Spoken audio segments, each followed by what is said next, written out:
Hello, friends. I am just going to give people a couple more minutes to join in before we get started. But just fair warning, we are recording today. So if you don't want to, you do not have to be on video. I still would love your participation in the comments or the chat box. If you have any questions, or if I ask you a question and you can give me your honest answer. And but yeah, just for forewarning, this will be used for marketing purposes, and I will be like taking this video and editing it and using it on my socials and such. So if you are not like your face to be in it, you do not need to put yourself on camera. And also I won't be sharing like if you come off mute and ask a question, I'll like edit that part out. So you're not associated with whatever you ask. So please feel free to ask what you want. But I'll make sure that that is edited out for you. Awesome. Just getting a few more people in. Perfect. And just while we are waiting for a few more folks to join, does anybody have any fun plans this weekend? Anything they want to share? You can drop a comment if you are doing something fun this weekend or for Valentine's Day coming up.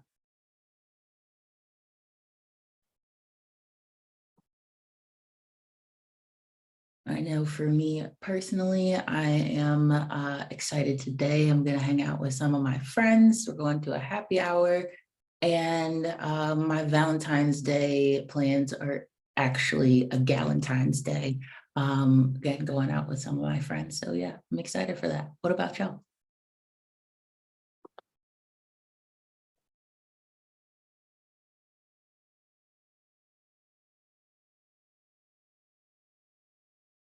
Awesome.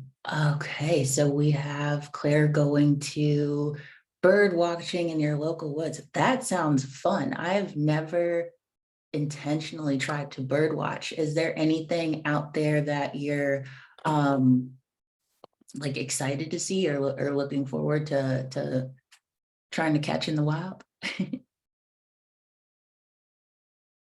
I miss you too, Yeshna. Ooh, you're gonna have to send me a picture of the new haircut. I love the pixie cut on you. And I don't know, I haven't seen you in a while, so I want to see what you do next.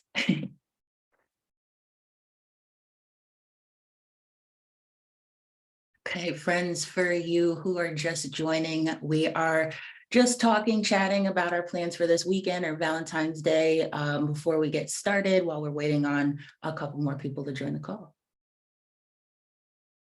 I have a soft spot for big birds of prey, hoping for a buzzard. Ooh-wee. I have never wanted to see one of those, but I actually saw them all the time when I lived in Alabama and would drive on the highways. They were very frequent. And we actually have a lot of eagles around too. So people with small dogs can't leave them unattended. Okay. Amina is going to a lovely new restaurant with her husband for Valentine's. Looking forward to being in a beautiful restaurant and soaking up ambiance. Yes, I love a good meal, love a good vibe. Definitely excited for you to experience that as well. Awesome. Well, thank y'all for sharing. We will go ahead and get started. And then as people come in, they can join in on the fun. So let me actually share my screen. Oh, Claire, very jealous of the Eagles, would sort of love to see the dog get taken by one. But here in the UK, we only have Eagles in Scotland. Oh, wow.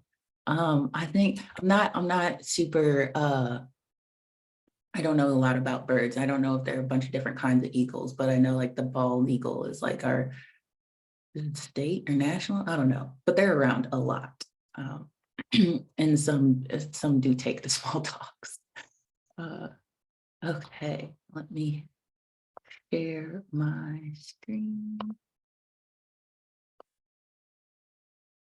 Perfect. And let me uh how do I pin myself? Things I should have figured out earlier. Okay.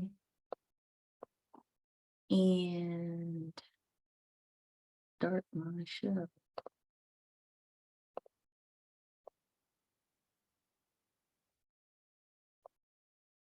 Okay, we're in business.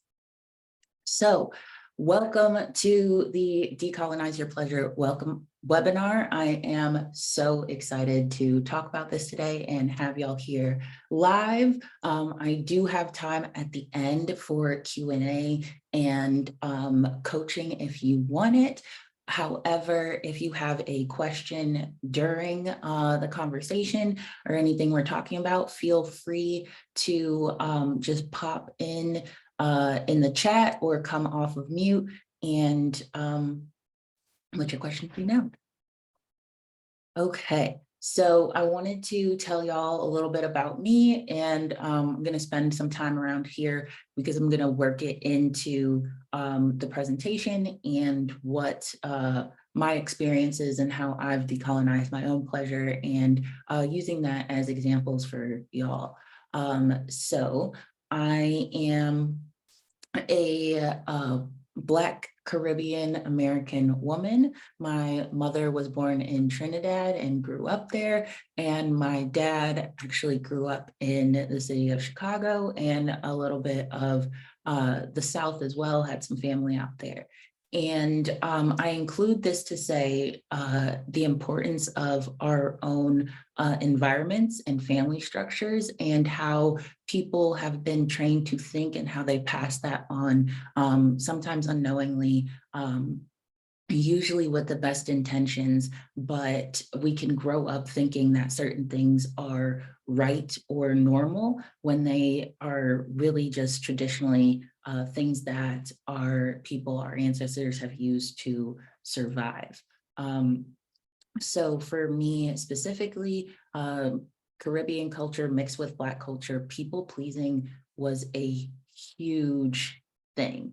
And it wasn't even called people pleasing, it was just called acting right and making sure that you were likable, that people wanted to be around you, that you could get a job, that you weren't ostracized, that people like people just wanted to not excommunicate you, and those things were very important. But even my mom told me a story of like why she named her kids the names that she did, and she just blatantly said it was so that you could get a job. When somebody looked at your resume, they wouldn't have like preconceived notions of who you were and what you can do, and you'd be more prone to get a job. So just kind of like literally that was given to me since birth. Like my purpose was to be a good girl, get a good job, do good in the world, all the things, but it was always with more an external focus of doing for others. So with that, I did grow up as an overachiever. Education was very important in my household, and it was almost kind of make or break. Like you had to be good at school, or else you'll get in trouble at home. And there was also the idea that if you weren't good at school, then you couldn't get a good job, then you couldn't get a good husband, then you couldn't get a good life, and all the things, so on and so forth. But really, I internalize that as I have to be perfect. I have to be the best. I can't make mistakes. And that leaves no room for humanity. It leaves very little room for growth. And it is incredibly stressful and not conducive to pleasure.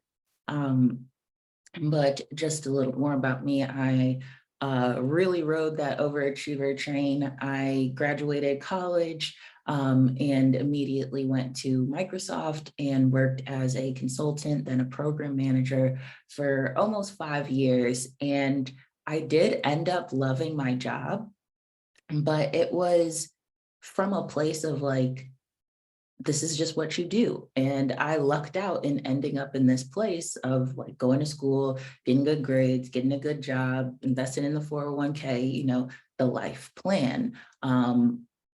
And just skipping around a bit, I thought that this plan would bring me happiness. And when it didn't, and when I was stressed out, burnt out, depressed, anxious all the time, I was really looking at the world like, yo, you lied. I did all the things.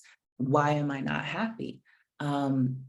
And that question is honestly what led me to coaching, what led me to make the changes in my life, hire my own coach, got like kind of obsessed with it and decided to get a certification without even the intention to take it further and become a life coach. But I did it in a way uh, to just learn more about it. And from there, once I had the certification and was making these changes in my life, I was like, oh my goodness, like I can really help people with this. So I decided to start my own coaching business in 2020. And I also put on there that I was married at 25 and divorced at 27. Part of my training, my colonization, whatever, if you will, was that I needed a man to complete me. I needed a husband. I needed somebody to love me, to prove that I was lovable. And so I accepted a relationship that now I look back and see like all the red flags leading up to, but I was like, oh, somebody wants to pick me. So this has to work. This has to be it.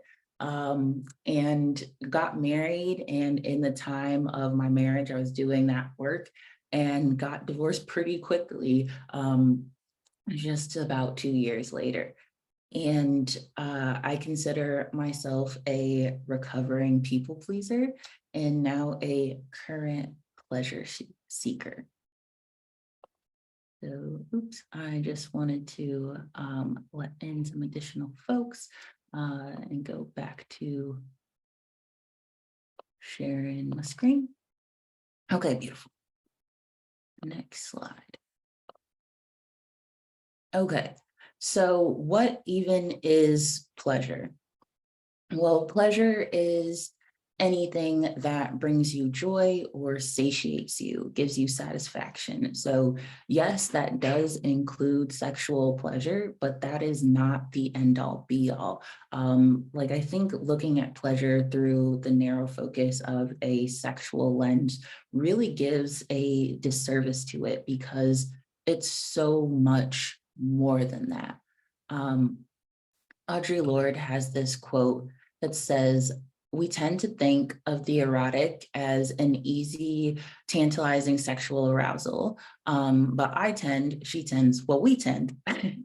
to speak of the erotic as the deepest life force that moves us to living in a fundamental way. So really what that means is that pleasure is a life force. It is something that infuses us with spontaneity, creativity, aliveness, adventure. And these things go hand in hand with our feelings of safety and security and the ability to heal, grow, and change and actually become the people that we desire to be. So I also like to think of pleasure as a layer of protection that helps us deal with life's inevitable stressors. Sometimes I relate it to sunscreen, like whether you're going outside for a fun day at the beach or work or whatever, like you put on sunscreen to protect you from the sun. Like, yeah, it's fun to be in the sun, but it can also hurt you, just like life. So pleasure isn't this thing that we have to save for later, we have to earn, or we have to like work hard to get. It's this thing that actually helps us continue to live. Um, it's it's the antidote to death, to decay, to stress, to the negativity of life. It helps gives us that balance and the ability to survive and thrive. Like pleasure is necessary not only for our survival, but in order to for us to elevate from that as well. Okay, and Esther Perel, who is an OG in the industry of relationship and pleasure coach, she speaks to eroticism very similarly to the way I speak to pleasure. And she says eroticism is the broad expansiveness of our imagination, which allows us to tolerate the confinements of reality. So again, it's what we need, it's what we use to bring humanity in life, make life worth living, like have a full spectrum of emotions and really get through those hard times as well. Okay, and oops. Okay. So, signs that your pleasure has been colonized. So, basically, everyone on this planet, if you're a human with access to modern technology, but basically, nearly every person on this planet has been affected by colonization and by like the idea that there's a right way to do things, to be professional, to look, to like all the things. And it seeps into our mindsets and our cultures. It becomes this hindrance that we don't even know to question sometimes because it's so ingrained in us and how we think and what we do. So ways that this may be showing up for you is you feel disconnected, maybe a sense of stagnation, emptiness, like a mental fog, you can't get clarity, you're not in a state of flourishing, flow, or pleasure. You discount your accomplishments or reserve your joy as a reward for doing something, getting something, making yourself, do what you don't want to do instead of just a natural part. Like I see pleasure as inherent as eating, sleeping, and going to the bathroom. Like it is not a reward, but it is your right. And you are always putting other needs for other people's needs first or ahead of your own. And this isn't to say like, fuck everybody else. They don't matter. They don't count. They can't, I can't put anybody else's needs ahead of mine. We still are humans. We still live in community. And there's still times where we choose to put other people's needs first or take them into consideration. However, when we're always doing that, when we're always putting ourselves down or putting ourselves last, we're not really taking care of the main asset, AKA us. And we are all worthy and important, and our needs matter, and we need to start with us. And finally, you believe that there is a right and wrong way to experience pleasure, to enjoy life, to do things, to even with different types of pleasure, like, oh, this is the good pleasure, this is the bad pleasure, and all that kind of stuff. You have this dichotomy of what's right and what's wrong. And that's really just not true. It's not the case.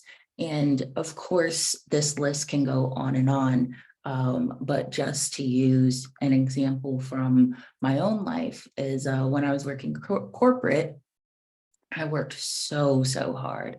And you would work all year to earn this 2 weeks of vacation. But then when it actually came time to take a vacation, you start to feel guilty. Oh my goodness, I'm leaving my team. There's so much work. When I come back, there's going to be so much to do. I might as well not even take it. It's stressful to even go on a vacation, and you talk yourself out from enjoying time off from work, from capitalism, like from a break from just doing, and going. And so many people are like that, that it's become like people question, like, oh, wow, you're going on vacation again? Didn't you just go? Don't you have a job? Like, yes, but I am also a human and I deserve rest. I deserve a break. I deserve pleasure and all the things.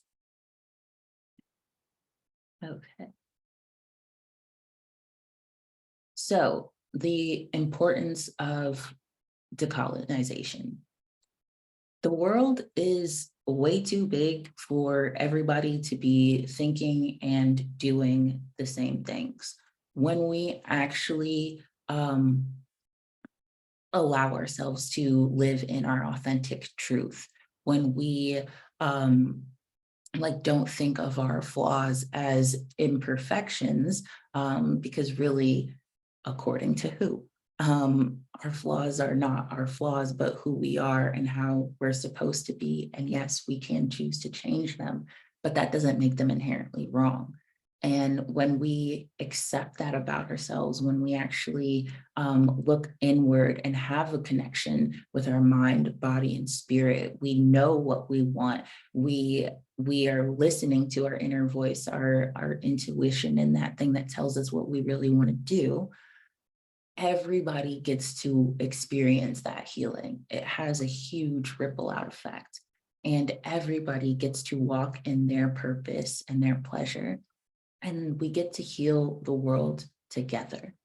Um, One of my friends, Sean Rooney, who is an ADHD coach, neurodiversity, neurospicy, um, she has this saying. Well, we had this conversation, and this quote is loosely based on that. But the solutions to the world's problems are hidden in the minds and bodies of those oppressed by normalcy. um, the way that we should do things, the way that we should look, the way that we should be professional, the way that we should think, the way that we should insert whatever you want. There is no should, because there is no hierarchy. There's not supposed to be a hierarchy of what's right and what's wrong for everyone. We get to choose that for ourselves. And the best way to do that is connect back to ourselves. Okay.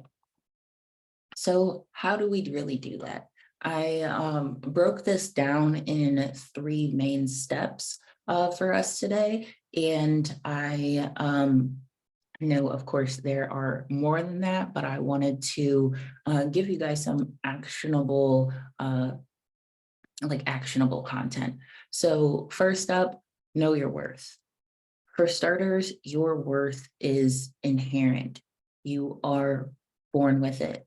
There's nothing that you can do to add to it or subtract to it. It's just inherently in you. And one way that I like to kind of prove this to people, because sometimes people have um, an idea of like, no, it's not me, or no, if you're this age and you don't work or you don't contribute to society, then you're not worthy. Or if you look like this, or if you blah, blah, blah, blah, then you're not worthy. And I like to do the baby test. Um, because most people would agree that babies are worthy and they don't do anything. Like they literally come into the world and they need help eating, they need help to wipe their butt, they need somebody to always be around and look after them. They don't know how to do anything, they have to learn everything from scratch, yet we consider them worthy. So then it's like, like looking at a child's life cycle and asking yourself, okay, so when does the scale start to tip? Is it at 1 year old? Like, oh God, you're not walking yet, kid. You got to get it together. Keep it up. Or like, no, no, they're still worthy. It's like, okay, 5. Well, you should be cleaning up after yourself. You should be going to the bathroom on your own. You should be able to communicate certain things and blah, blah, blah. Like, does doing that make them worthy or not? Then when you start continuing to move the age up, 10, 15, 20, what are your classifiers and qualifiers of what makes someone worthy or not, just based on their age and what you or society expects from them at that time? You can ask yourself this question, and if you want to put it in the comments of like um when that scale tipped for you uh in your mind. But really, it never goes away, it never stops, because we can all agree that babies are worthy. Then that means we all are forever, for eternity.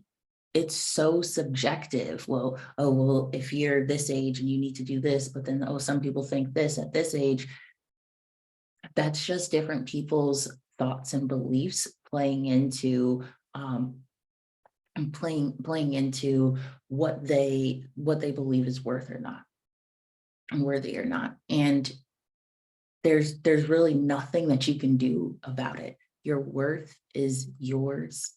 It's inherent to you, and you always have it and you always deserve it. So this last point here I put was just, you are just as deserving as who you love most. So I also like to do this exercise with people, and sometimes they think of their partner, their best friend, their dog, their pet, whoever, and they think, oh my God, they deserve the world. And be like, oh, well, yeah, it doesn't matter all the bad things they've done or the like whatever. Like, I just love them so much and who they are. And I think they're so worthy of everything they want. They can have it. But it's oftentimes hard to reflect that back to ourselves. But I just want to remind y'all that you are just as deserving as who you love the most. Again, you can't get rid of it. You can't add on to it. It's yours. Okay. And next slide. So another step to decolonizing your pleasure is to create the safety, or create the feeling of safety in your mind, your body, and your nervous system.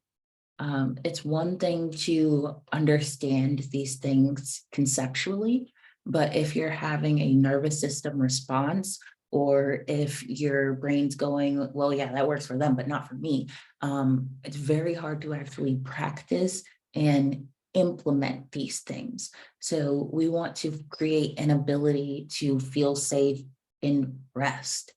It's okay for me to take a break. It's okay for me to not get all these things done. It's okay for me to take a nap. It's okay for me to go on vacation. It's okay for me to get the support that I need, to feel safe in, again, imperfection, of not doing something right, of making mistakes, of failing, of falling on our ass. And even to bring up babies again, when a baby is learning to walk, and they take that first step and then they fall down, we're not like, oh God, so dumb. Like, how could you just fall like that? You can't even get it. We're like, oh my God, you took one step, you did it. You did it. We're so happy. We're so proud of you. And that level of it's okay to make mistakes. It's okay to fall on your ass. It's okay to figure it out. We need to bring that into our adulthood. We need to have that level of grace for us ourselves as we continue, and we create that safety in our minds, in our bodies, and in our nervous system.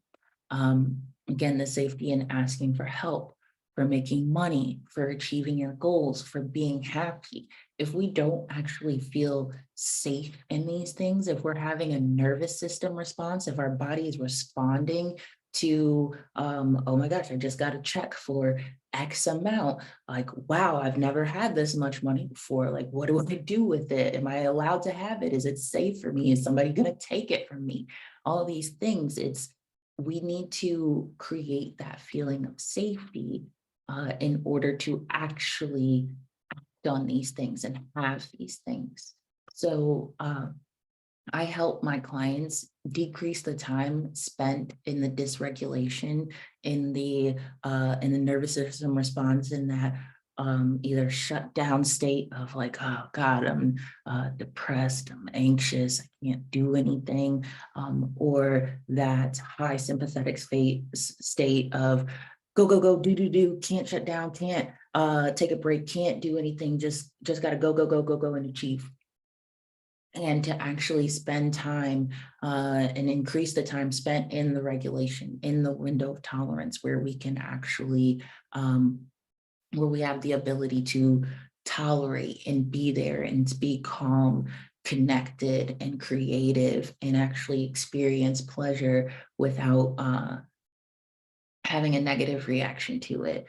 And we increase that mind body connection. So, those things that you understand consciously, you can actually also understand in your system, in your body. And when you have that alignment, when you have that connection, things get so much easier to move and move through. It's like the difference between being pushed into something and being drawn to it. Uh, for example, for me, I had a very strong push to be good at things and perfect and an overachiever. It was one, societal and familial expectations, but two, like there were consequences in my household if I wasn't.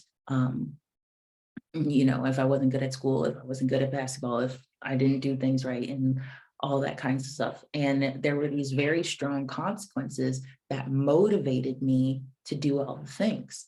Um, Even with myself as being someone with ADHD, it was never caught on in my childhood because of how good I was at staying on top of my schoolwork and organizing myself and doing all those things. And it's because I had these consequences that I was, scared to get, so, or like have happen. So I would do what I needed to do to avoid the consequence. It was pushing me and instilling me, and I had to like have this stress response in my body to even get the energy to do the thing, which definitely created some stored trauma for me. But as I grew up, as I learned this work, as I healed myself, I noticed that I had a harder time doing things because I didn't have that push. I didn't have that consequence. I didn't have that like, oh shit, this has to happen or else. And I created the safety for myself, but then I had to figure out that uh, there is a pull, there is a draw. So it's not this has to happen or else, but this is who I want to be. This is how I want to act. This is the life I want to create for myself. And that being strong and clean enough to pull you, to draw you, instead of you constantly have to push yourself to it. It is night and day, y'all, night and day.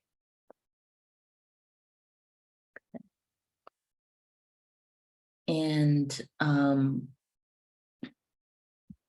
this one is the ability to dare to audaciously go after what you want. And this requires self-acceptance, like really truly accepting yourself for who you are as you are. And I think acceptance is the foundation to self-love and everything else. Also self-connection.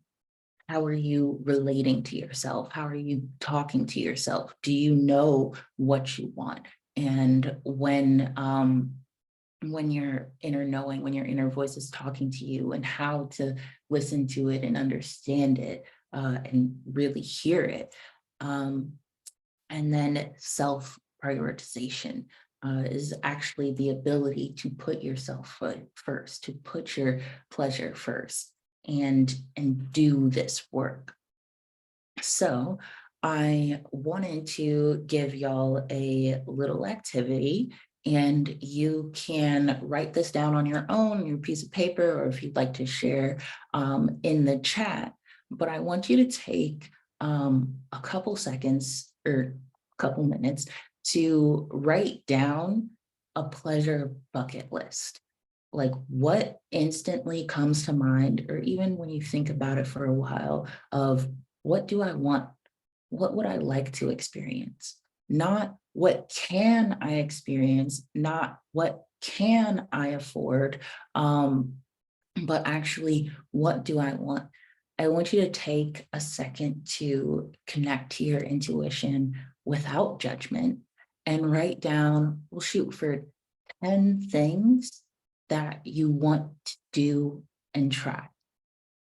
So I'm going to give y'all a second to work on.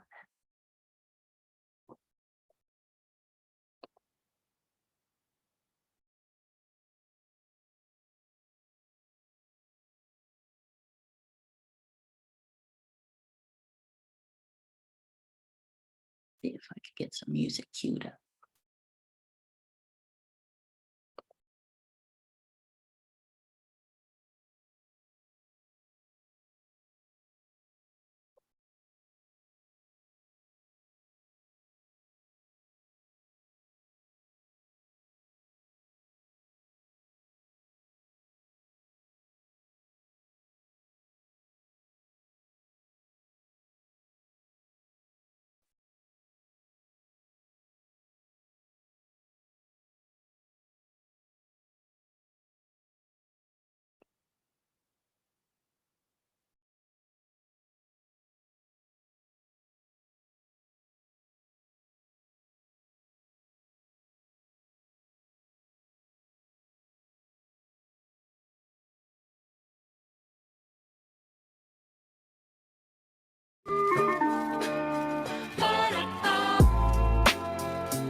Okay.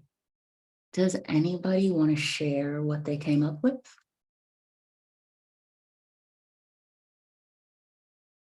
Again, you can type it in the chat, or if you'd like, you can come off mute and share.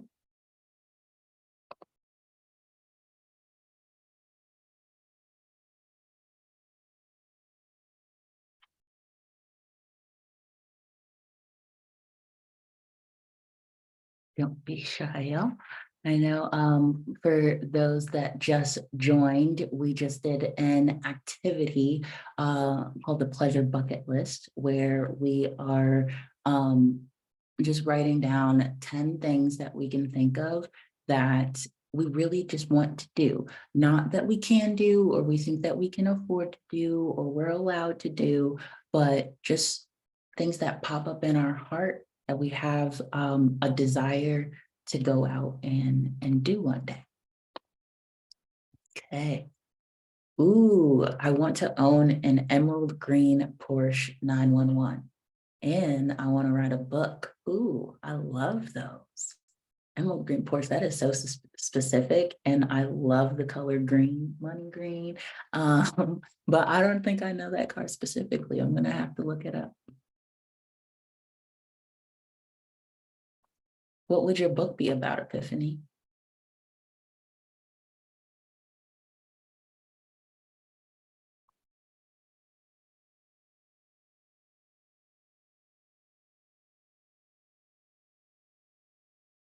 And anyone else, if you want to share, can type it in the chat or come off of me.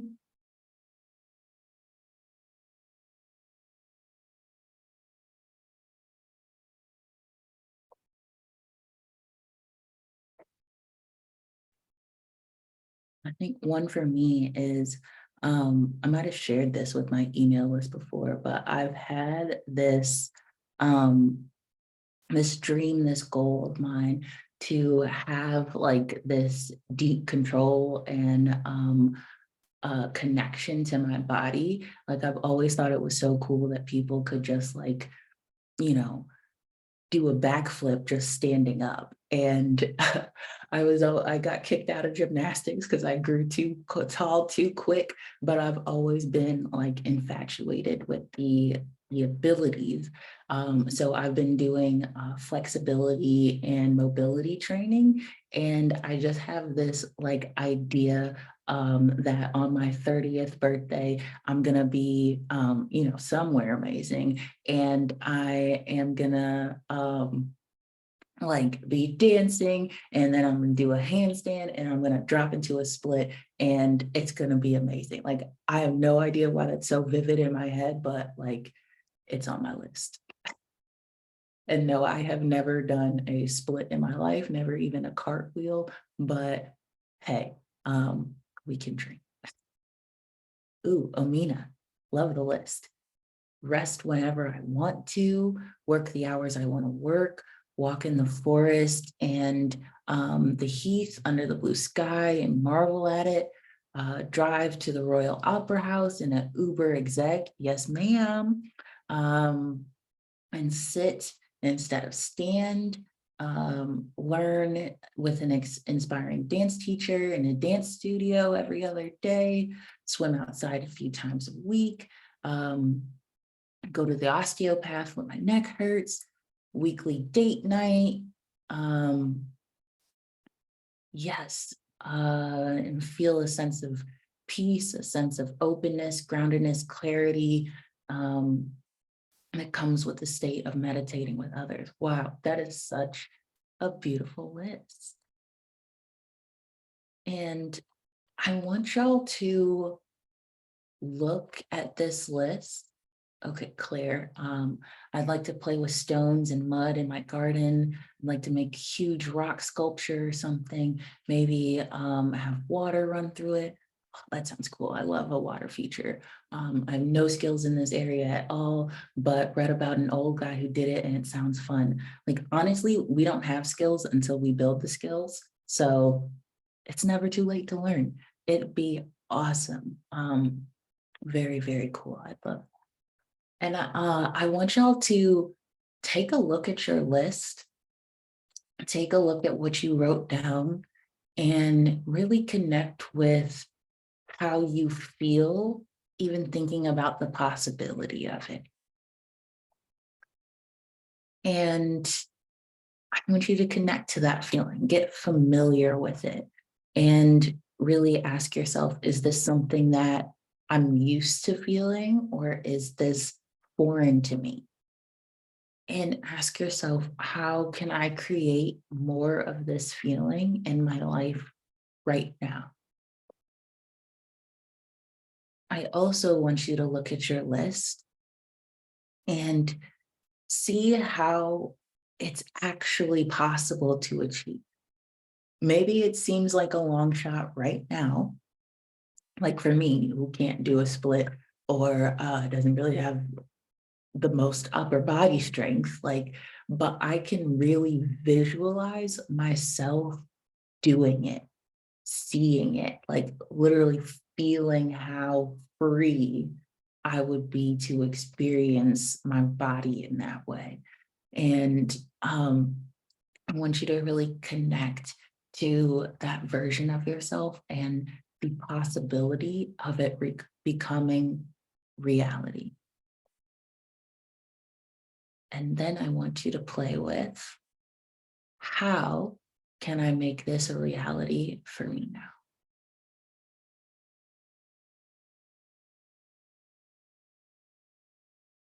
And if you have any questions on that, um, or even would like to get coached on that, let me know.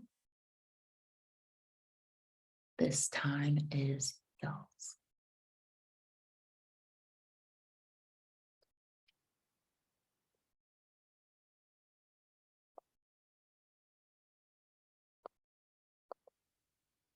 And yeah, my last slide on,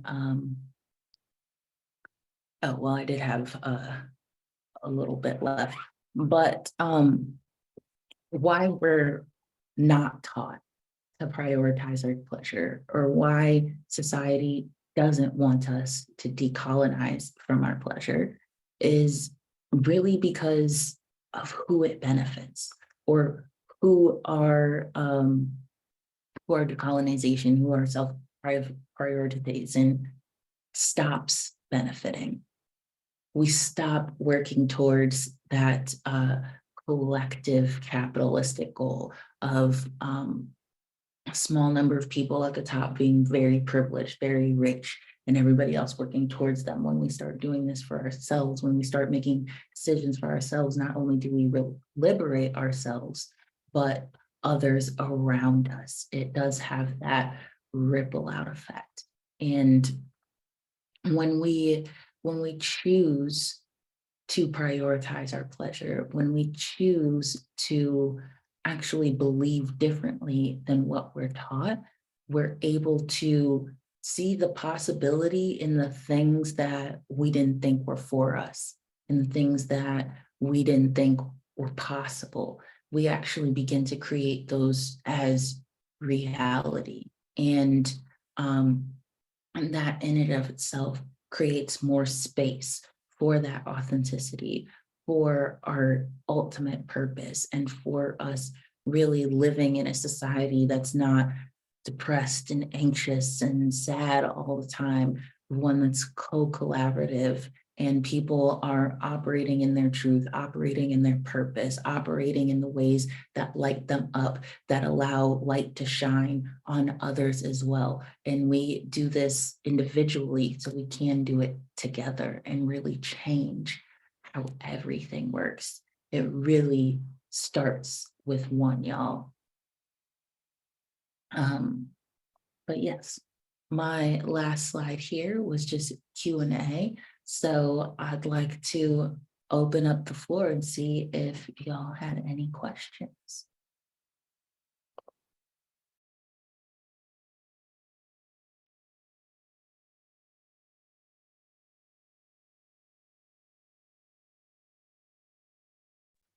Thank you so much, Amber. That was a really wonderful presentation. Oh, Amina, you sound a little bit far away from the mic.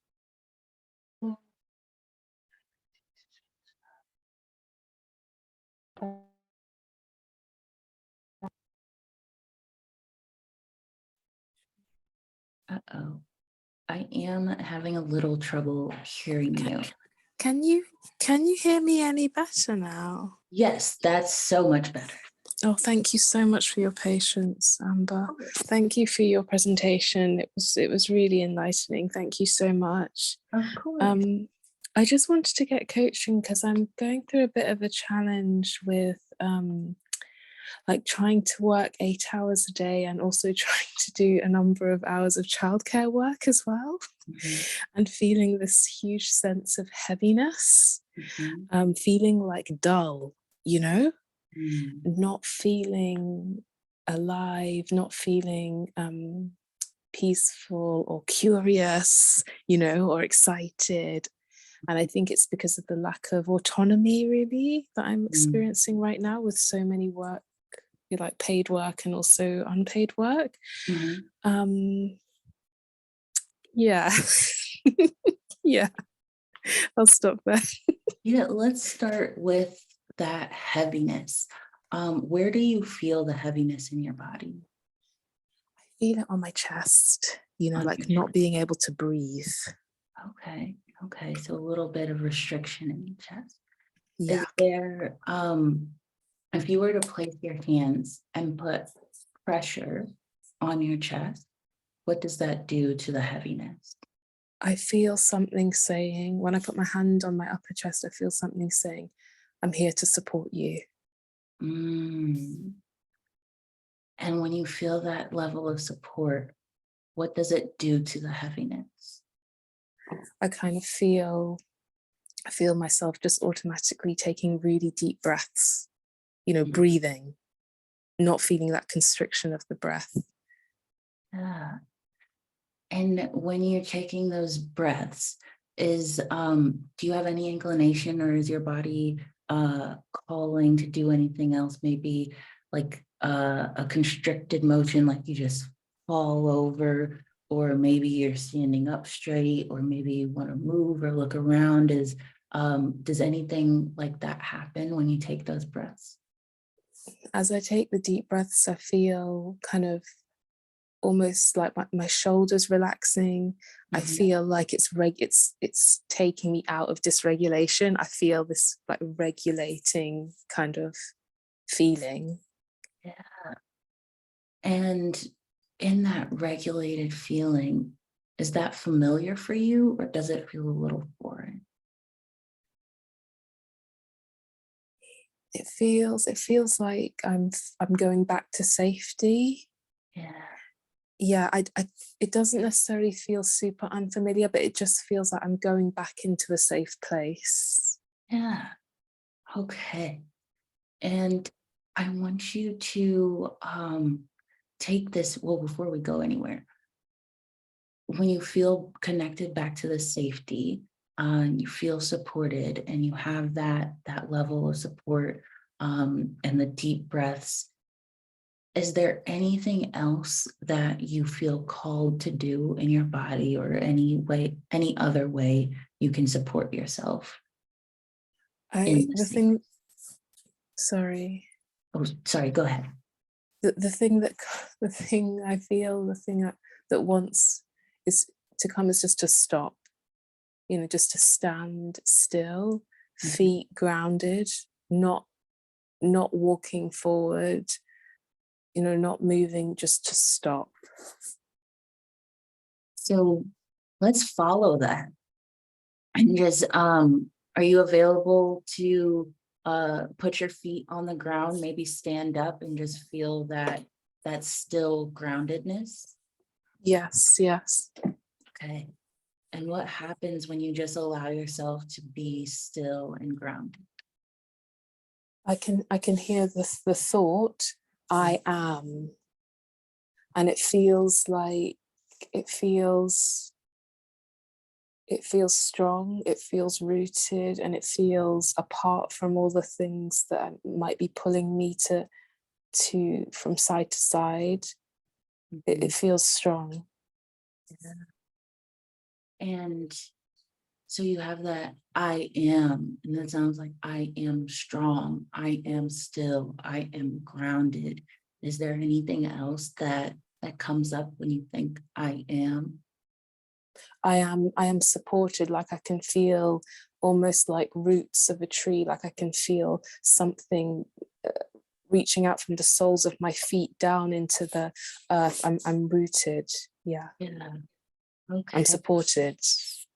Beautiful. And when you take that strong, grounded support and you think about your 8-hour days and your childcare, what comes up when you're in this place? I feel a kind of bubbling excitement that I know I can change it.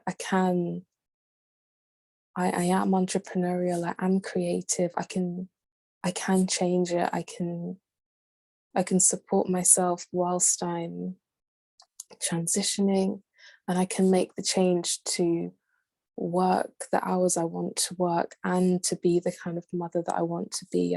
I'm fully confident in myself that I can make that change. Wow, that is so beautiful.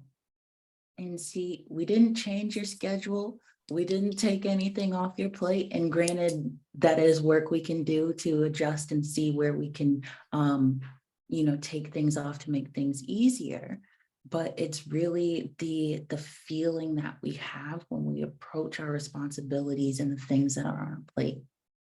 Because I mean, I'm assuming that the job is at least necessary right now to maintain the lifestyle, food on the table, things of that nature. And the extracurricular work is you moving towards more of what you want. And it's just the balance of time. And both of those things, because in some part of you wants all of it. And it's really reminding ourselves that this is what we want. We are supported in it. We're allowed to be creative and excited and busy and have that support with us and through us, even when our plate is full. So I just want to ask you now, like, how are you feeling with this situation and in this coaching that you got? Yeah, I'm really grateful for your coaching in particular, because I feel like it's really nice to go through an experience of the feelings in the body, noticing where the feeling is in the body, listening to the intuition of the body, almost like the things that we're going through, the traumas, the challenges. It's like physically they're inside the body in a way, and the body can be used to unlock kind of the way forward as well. And I really, really appreciated that. And it's nice to have a kind of experience, like almost like a physical experience of it, because then I can keep going back to this whenever I feel weighed down. I can just put my hand on my chest, stand on the stand with my feet flat on the ground, and just keep grounding myself in this and keep reminding myself of who I am. And it feels powerful, and I feel more confident, and I feel more positive, and I feel like I know where I'm headed, I know where I need to go, and I know I can get there. It's just a matter of time. I just got chills, and that means truth has been spoken. Meg Ray is always that. Thank you so much for sharing that, Amina. And yeah, totally right. Our bodies hold so much wisdom. And usually we think like, oh, our brains tell our bodies what to do, and like that signal is going one way, but it's actually going both ways. Our bodies tell our brains or give our brain signals a lot of the time. And it's really learning how to tap into our own wisdom internally, because the body knows. Body knows. Thank you, Amber. Thank you very much. Of course. Okay. Does anybody else have any questions, comments, and concerns, desires for coaching? Let me know.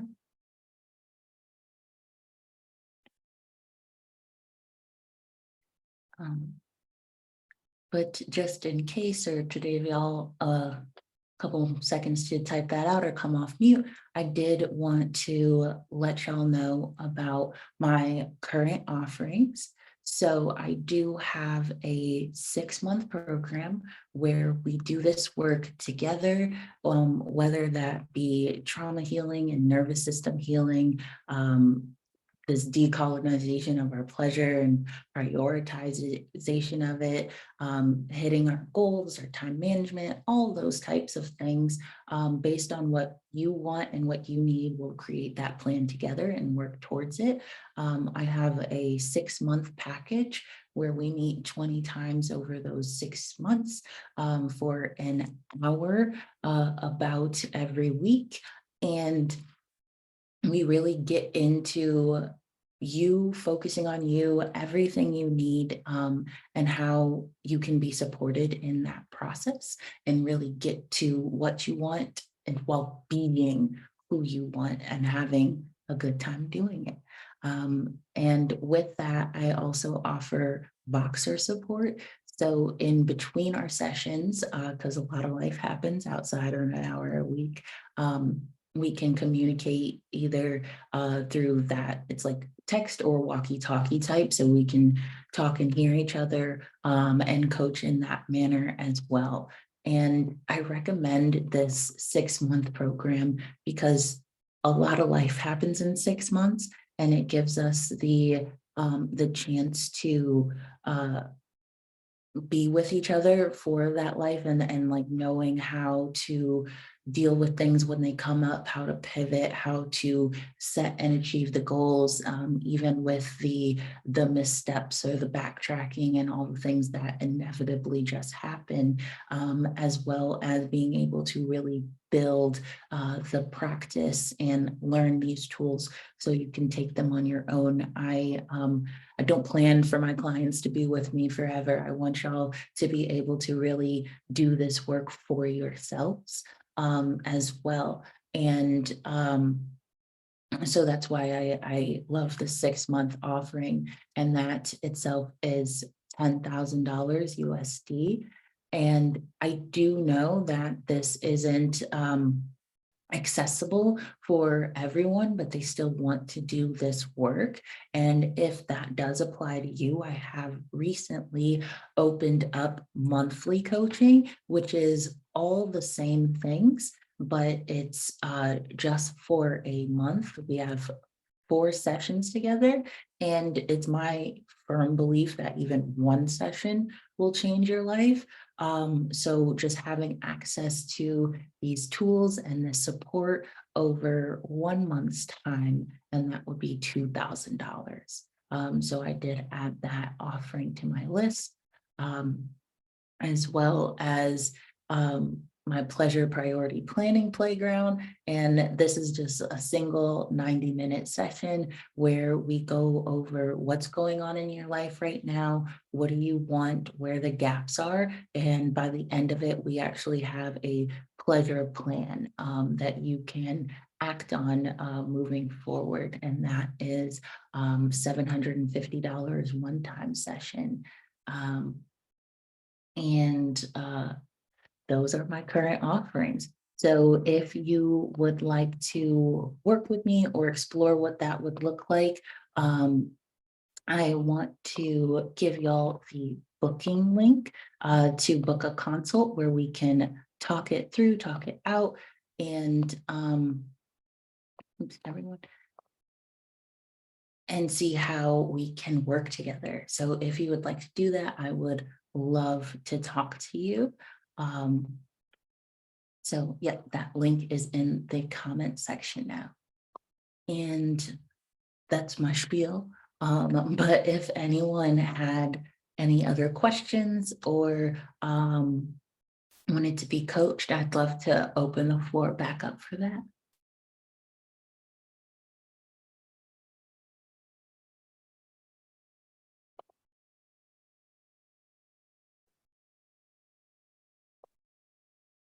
I had a question. Yeah. Just it made me think you're coaching for Amina, talking about the body knows, and it's something I've always found, or I find difficult in terms of thinking about pleasure in that I've got a condition that means I've got like chronic pain. Mhm, And I guess because like pleasure and pain are often seen as sort of like opposites. mhm, And I guess sometimes I think when I'm trying to think about what my body wants, like if I'm in pain, it almost always just wants to lie down and take some painkillers. And it's sort of, I guess I get a bit like, oh, I don't quite know how to put it. It's almost like there's the sort of like being ill and suffering the pain, and then there's also like a little hedonistic part of me that I think, like, I was a bit of a stoner wreckhead in my youth that would sort of kind of enjoys taking the painkillers, in that it's like opiates and they give you a sort of buzz, and then I feel guilty for enjoying something that's a painkiller, and it like it all gets mm, like psychologically confused, mhm. and then thinking about anything when you're in pain can be quite difficult anyway, like your brain isn't at its best. And yeah, I guess I sort of worry of like, is that almost like, is it right to enjoy aspects of what pain brings into your life, and will I like accidentally end up with like an addict's mindset or something by taking the painkiller? Sorry, that's quite a complicated Yeah, yeah, thought. yeah, no, not complicated at all. It is, a couple parts I wanna touch on, so, I might forget, but I'll go with the Mhm, first. So that last part of the guilt in getting pleasure out of a painkiller, that mhm, patriarchal conditioning. That is, there's a right way to experience something, there's a wrong way to experience something. And if I enjoy this, then something's wrong with me, or something's bad, or I'm headed down a bad direction. There is a difference between like moderating an experience of coaching, or oh, thanks, Amina, we'll talk to you soon. But there's a difference in the experience of um like actually experience something and moderating it, and then there's a difference in abusing it. And I think this language comes up a lot if in like weight loss, I'll draw a correlation there. Somebody's trying to lose weight, and then they like, oh well, I can't have any sweets, or I can't have pizza, I can't have bread, and if I eat it, then I won't stop, and then I'll gain all the weight back. And like there's this illusion that we don't have self-control, or that we don't have the ability to moderate our experience. And if we do these things or enjoy these things, then it will just, like you said, be like a hedonist, and like get lost in it. And that's not the case. That's the fallacy. And there's a level of trusting yourself that I can experience this and know when to stop. But there's also the unshaming of it, that me experiencing this is not an issue. Um, so I also want you to think about kind of the first part of what you said, of like pleasure and pain are opposites, and they can be seen as opposite ends of the spectrum, but they are directly correlated. Like our experience to experience pleasure is directly correlated to our experience ability to experience pain.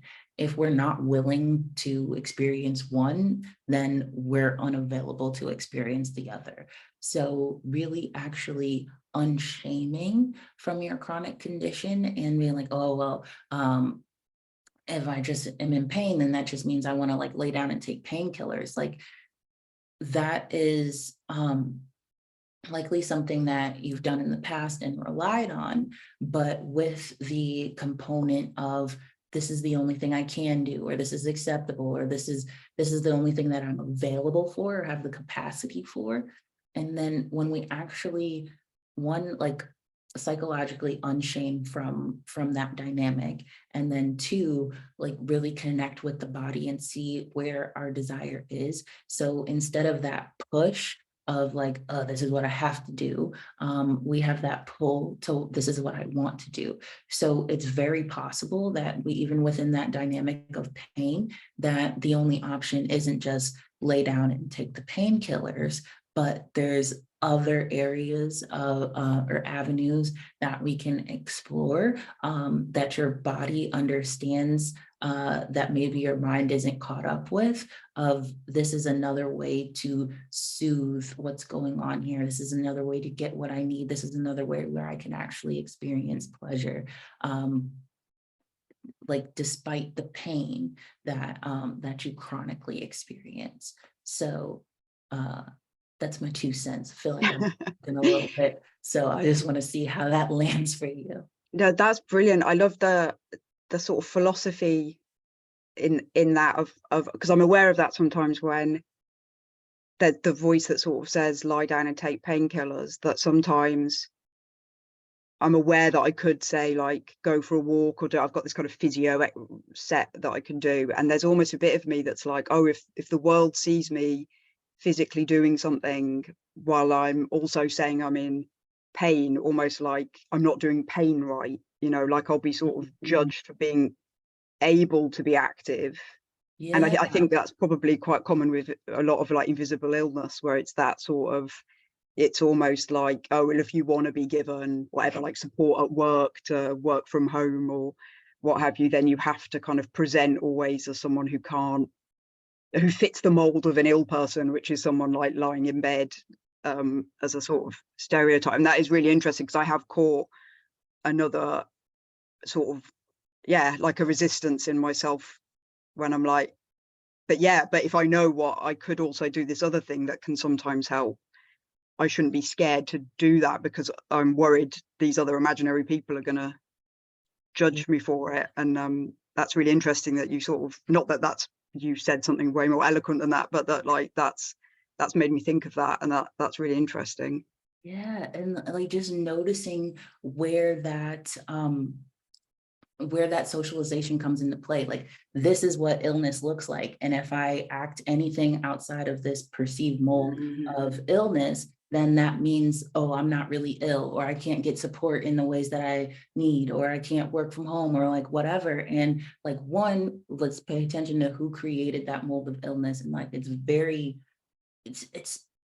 so thin, and barely anybody really actually fits that. And we deserve support, even if we're not, the only thing we can do is lay in bed. Like, we could do things, we could get up, you could do the other things that like make you feel better and still need and deserve support. And just like looking at it in a way of like, yes, they're like, the imaginary people may judge me, but there's also that very real societal conditioning and expectation that like really curbs our behavior.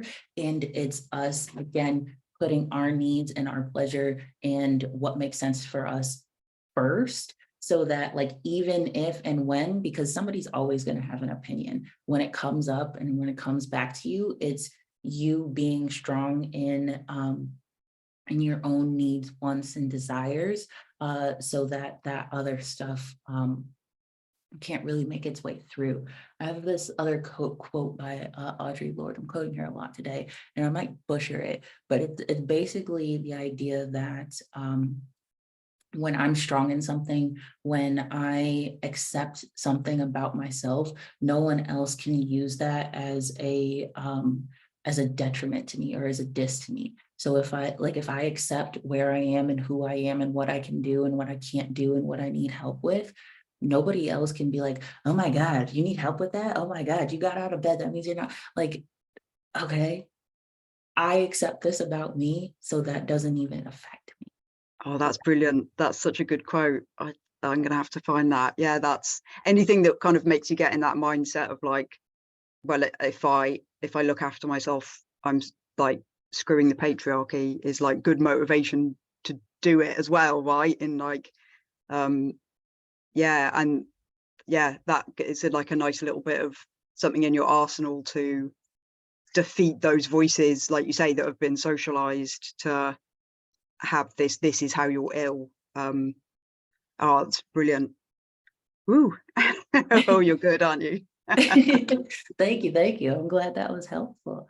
Very helpful, thank you. Do you have anything else, or do you feel complete? Yeah, I'm just going to mull on that. That's it's funny because I've thought about like sort of philosophically this sort of stuff a lot, and but it's funny how still sometimes it takes someone else to like really make a connection of a step that you're missing, if you know what I mean. Like Oh yeah, we got to get out of our own heads. yeah, it's very good evidence for that. So yeah, thank you so much. Of course. Brilliant. Of course.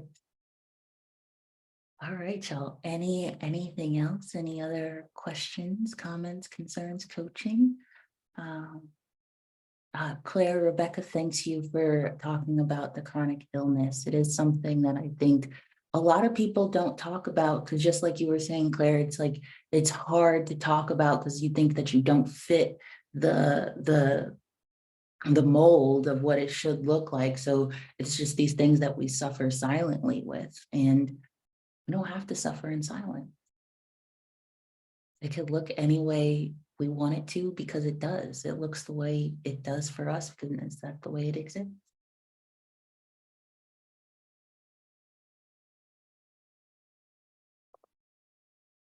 Okay. Oops. And if there is nothing else or no other questions from y'all, I so appreciate you coming and joining today and sharing everything you did with me. I will be sharing this recording to my email list, so all of y'all will get it. Again, I appreciate you. I thank you for being here. And if you'd like to hear more of me or my thoughts, I have a podcast, new episodes every Friday. I just dropped one earlier today. It's a fun little vibe before Valentine's Day. But with that, you'll have my information. If you'd like to take this work deeper, I'd love to connect with you more.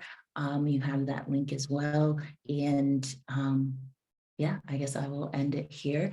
Thank y'all so much for coming and talking to me and sharing with me and the group. Just to say, in this month of love, I love y'all. I see y'all, and I want y'all to win. And we'll talk soon. Oh, thank you. You're a genius. I accept that, Claire. I accept that. Thank you. Okay. Have a wonderful day, a wonderful weekend, and I'll see y'all soon. Bye.